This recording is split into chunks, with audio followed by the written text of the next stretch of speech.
summer workouts. How are you feeling the team's at right now? Yeah, you know, June is a big month for us. Summer classes have started. Summer workouts are in full swing. We went ahead and voted on our leadership committee for the summer, which was big. So a lot of the chemistry that happens in the preseason, as you know, is big these next couple months. We're in full swing with recruiting. Big recruiting weekends every weekend here in June. And then we also have the high school camps, a couple that are going on this week. So it's a busy month in the Woody. Is the roster pretty much set now for 2024? Yeah. Barring anything unforeseen, I would say that it's probably pretty set right now and fixed moving into August. Do you feel like you guys got everything you needed in the transfer? Yeah, I do. It's funny when you just you balance out so many different things right now when it comes to your roster. I feel like we have a good balance. Looked really hard to make sure we have enough depth at every position. I feel like we do. It seems like you had some immediately if you wanted to, or to walk around the world like that. Yeah. There's now there's a lot of different ways to skin the cat, and but we'll be at 85 going on. What do you think about the talk about limiting rosters to 85? Yeah, there's a lot that comes with that. I feel like the walk-on position has been something that's been part of college football for a long time. And, I don't think any of us want to take that away from college football. But there also are a lot of things that need to be considered here as we work in the revenue sharing in a year from now. So I know there's a lot to be unpacked there, but I don't think any coach would tell you they want to lose the walk-on position. So I think we need to make sure that we have that in college football moving forward. Do you think this revenue sharing model is good for college football? I do. I think it's the first step in institutionalizing all of this. There's still a lot of things to be figured out, but we're excited about it. Yeah, do you have any idea how much you'll have financially to use for your roster yet, or is that still? No, it's still to be determined. A lot of things that need to be addressed. The Title IX, and just a breakdown of how every school is going to handle it.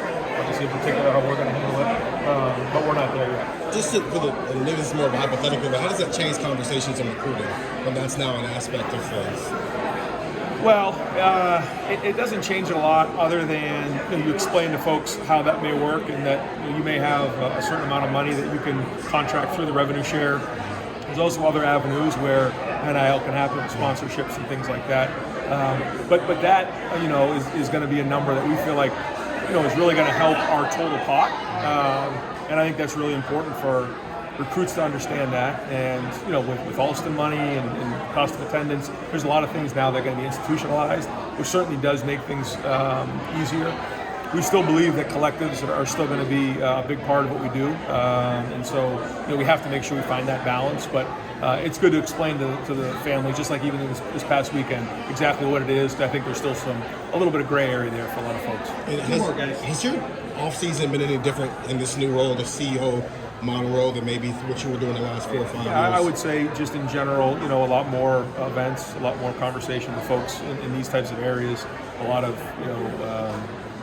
conversations about just the overall structure of college football, about the program, the university level, and so just it's been great to have Chip here to take a little bit off of that, off of my plate. I'm still going to be involved with it, but it does allow me the opportunity, like even today, to step away and do things like this. You mentioned the recruiting over the next month, but what are the guys on the team doing that maybe people don't see, we don't see as much during the summer? Yeah, workouts. So we get 8 hours a week, and guys are in the weight room working out. There's certain things that we can do with them in terms of meetings and things. So very, very busy time of year, and those guys, they're in summer classes, right? But very, very busy in terms of getting themselves ready to play in August. Just one obligatory quarterback question. Yeah.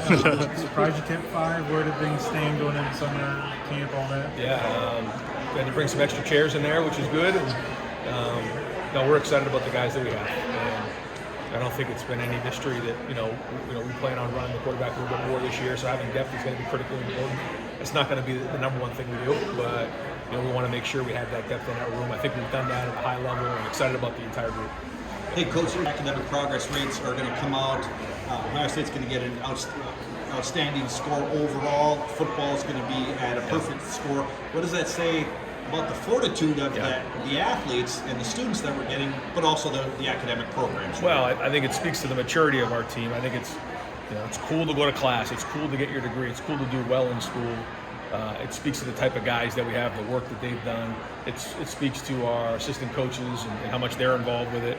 But also, our Sasso, who does an unbelievable job. Dina Ruggieri and her entire staff do a great job providing our guys with the resources they need through tutors. But ultimately, it goes back to the guys. They're the ones that have to do that. And very proud of the work they're doing. Great, Coach.